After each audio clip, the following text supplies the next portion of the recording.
Hey there, Wild One. Welcome back. Today is day 6 of the Wild Ways week on Wildly Intentional.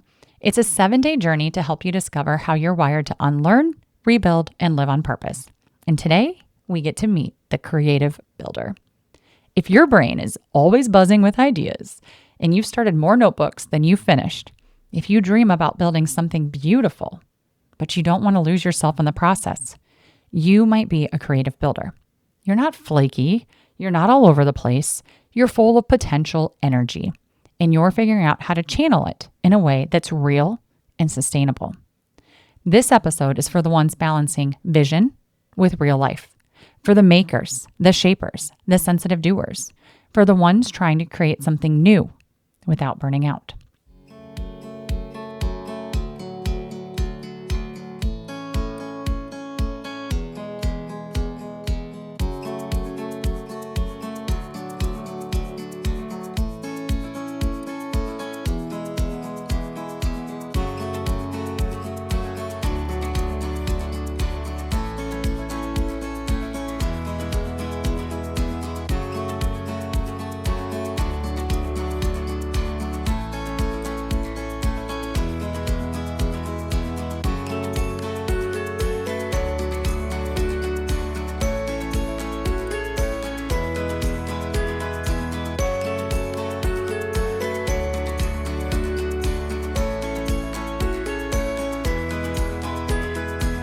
If you haven't taken the quiz yet, hit pause and take it at wildlyintentional.com. It'll help you find your wild way.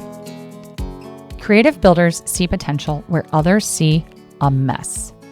They make beauty from the chaos. This name speaks to those whose creativity isn't just artistic, it's architectural. These are the visionaries who build businesses, movements, tiny, joyful homes, or wild family cultures that don't look like anyone else's. They live in the tension of dreaming big and doing the dishes, of creating while caregiving. They don't wait for permission. They build what they need and invite others in. Structure and freedom live side by side here. Creative builders are multi-passionate, purpose-driven, and idea-rich.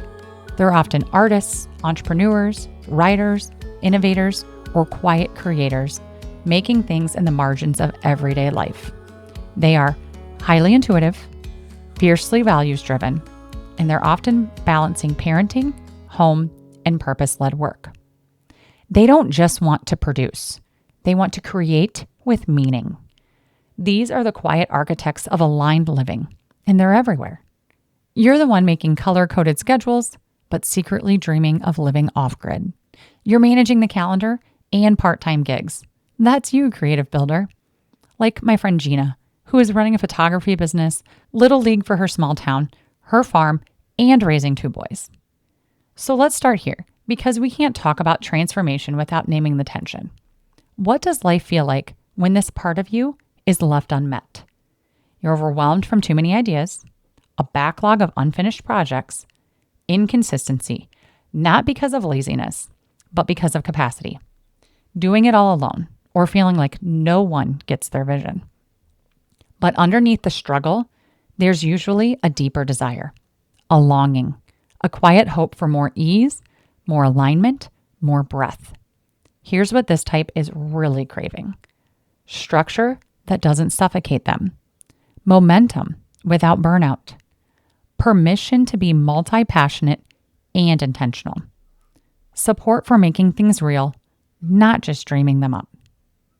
But the beautiful thing is when you give yourself permission to lean into this wild way, you don't just survive, you shift, you change. This is what it can look like. Creative builders transform when they stop chasing output and start honoring process.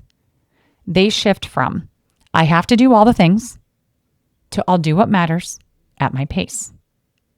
They go from, I need a system, to I need a rhythm that works with me.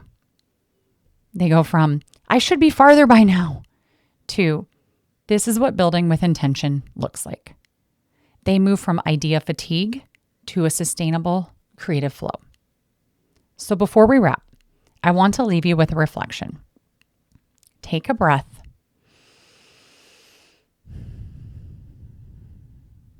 and see what rises for you. What's the idea you can't stop thinking about? And what's one small step toward it? You might be a creative builder if you have at least 3 Google Docs titled Idea Dump. You have multiple browser tabs open on both your phone and your computer. You get hyper motivated and then overwhelmed and just want to take a nap. You're obsessed with planners, but don't use them past February. You crave both beauty and systems. You want to build something lasting, but deeply you. If this is resonating, you're not alone. Here's a series I think you'll love, crafted for people just like you. The Out Loud and On Purpose series is one that I think you'll enjoy. It features honest stories of integration and real-life creative expression. Episode 4 is all about how to curate and create a home library. It's about more than just buying books. It's about legacy. And Unrule the World is a series that challenges productivity scripts, building values-aligned work and family life. Episode 6 is called Innovation in Real Life, how my mentor Aaron Peretti and I built innovation workbooks like Quest and Guide and rewired our lives and the way that we think. If you're wanting some practical ways to help this wild way come to life, I've got you. Head to wildlyintentional.com/tools for free guides, prompts, and resources made just for your type. And yeah, I have a lot more in the works because I'm a creative builder too. Thanks for listening to day 6 of Wild Ways Week. Be sure to follow the show so you don't miss tomorrow's episode. We're diving into the Wild Blend. And if you haven't yet, take the Wild Way quiz and discover which wild type feels like home, plus tools, episode recommendations, and resources to go deeper. If this episode felt like a mirror, share it. And if you're not this type, keep listening because tomorrow's drop might be the one that lights you up. Tag Wildly Intentional and share your wild way on social because one ripple can start a revolution. That idea in your gut, it matters. You don't have to monetize everything. You don't have to finish all your projects, but you do get to honor what wants to come through you, and you don't have to do it alone. Until tomorrow, stay rooted, be brave, and live wildly intentional.